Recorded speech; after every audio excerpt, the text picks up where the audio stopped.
Welcome to the second Minutes with Marcus, far from the maddening rush, Mad Minutes with Marcus. Let me start by saying kia ora, talofa lavu, annyeonghaseyo, namaste, ni hao ma, bula vanaka ni sambula. The Fijians beat the Australians last night. How good is that? One day, and you heard it first on this program, the Fijians will be world champions. Fantastic result. So get some of that into your hazza. Next topic is immigration. So normally at this time, with the election being only a few weeks away, we would have Winston banging on about the Asian invasion and all these sorts of things. But this year, it hasn't happened. Winston's original position was to target about 15,000 net migrants per year. Labour was only about 20,000. But in 2021, we had the residence visa, and 207,000 people were granted residency in this country, which is sort of 4 years worth in 1 year. And that was as a reward for being loyal to New Zealand during COVID. The good news about mainly those lowly skilled workers who have all been awarded residence under the 2021 residence program is that they're sort of captured in New Zealand for the next 5 years, as they need to remain here and work here in order to be able to qualify for citizenship. So it's good for New Zealand in terms of collecting tax, and but the way things are at the moment, there is a fair bet that a lot of those working people will leave the country and go to Australia in the future. Generally speaking, with immigration at the moment, the most topical issue has been a lot of the people from jurisdictions like Uzbekistan coming into New Zealand, paying big money, and then finding no job in New Zealand and getting ripped off by unscrupulous people. It's a real blight on New Zealand and reflects badly on us. This is at a time where there's been a culture of fear, where our senior civil bureaucrats in Wellington have not been able to express themselves honestly for fear of doing anything unusual or anything in New Zealand's national interest. So it's been a really bad time to be a bureaucrat, and what we've had is a merry-go-round of ministers of immigration, a merry-go-round of associate ministers. So there has been a big churn and no one really taking ownership of this portfolio. Consider for a minute the Investor program, which is now called the Active Investor program. We have had very few applications made under this category. Instead of collecting $1 billion a year in our small economy at the bottom of the South Pacific through the Investor programs, which we've done for 10 years in a row, we'll be lucky to hit $100 million. It's a travesty, really, and it's been an enormous waste of New Zealand taxpayers' money.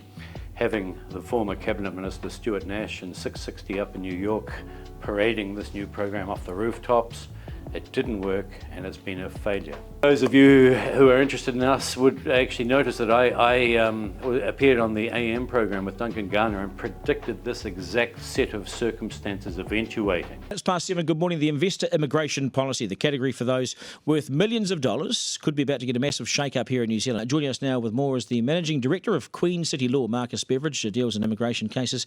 Marcus, g'day. Good morning. Morning, Duncan. So the government next month is planning to shut down the category of Investor 2 immigration application. For the last 10 years, we've collected about $1,000 million every year under these categories, which is $1 billion.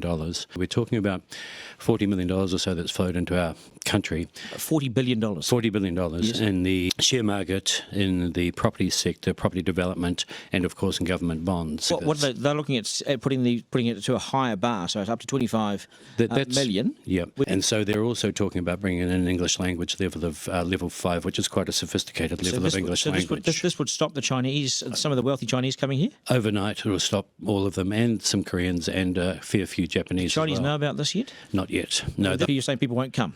I expect that we'll have a 90% drop-off. In actual fact, when that was discussed on the AM program, the Prime Minister at that time, and there was the next guest after me, and she spoke about this, and that eventually delayed the inception of this new program for a year, which meant that there were still many people able to apply under the Investor 1 and Investor 2 program. There are some 500 applications backed up in a queue under those categories, where you either have to bring $10 million into New Zealand or $3 to $4 million.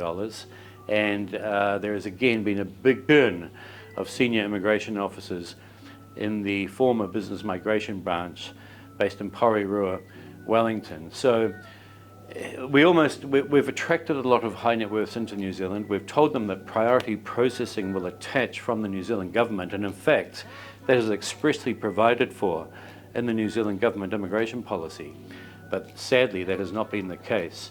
And really, if it was private sector, heads would roll. It's unacceptable to entice people to a country at the bottom of the South Pacific and say that their applications will be processed expeditiously and then to fail to deliver that.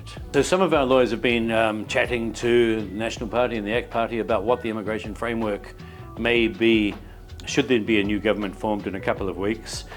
The National Party have considered possibly going back to the old regime, the Investor 1, the Investor 2 program, which was a big success for New Zealand. It's only a year old, and we would anticipate a lot more high net worths coming into New Zealand, creating employment and a whole lot of other beneficial things for our economy. They are talking about potentially changing the $10 million category so that $5 million of the $10 million one must bring to New Zealand for 4 years goes into an infrastructure bond. And that could enable various things to be done, such as assisting Napier with the devastation they've been through, the Hawke's Bay, or perhaps even considering something like the building of a tunnel for Auckland. Queen City Law really welcomes the opportunity to be involved in the promulgation of the immigration framework, and we have substantial and specialist background and experience. Personally, I've been involved in immigration reference groups, meeting with the policy designers out of the government, and other specialists in the field for many years now. Sometimes you get bureaucrats in Wellington who come out of a box and come up with ideas which are not that practical or sensible. For us, where we've been actively involved in this space for 30 years, seeing hundreds and hundreds of different entrepreneurs and investors come into New Zealand to make New Zealand their home, we can add an enormous amount of value and coalface experience to get those settings right.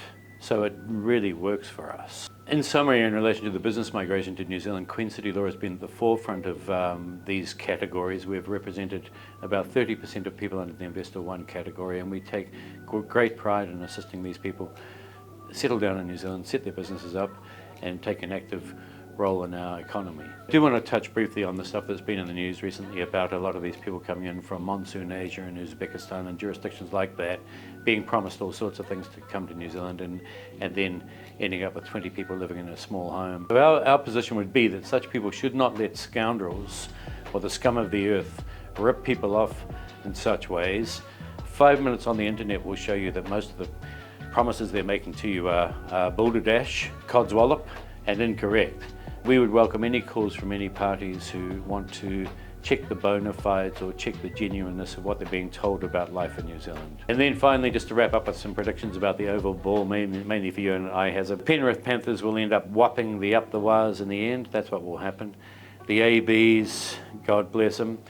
Well, you know, they're up against three very formidable senior packs with France, Ireland, and South Africa. If you said those were the four teams in the semi-finals, I don't know if it can work out that way in terms of who gets into the quarterfinals and so on.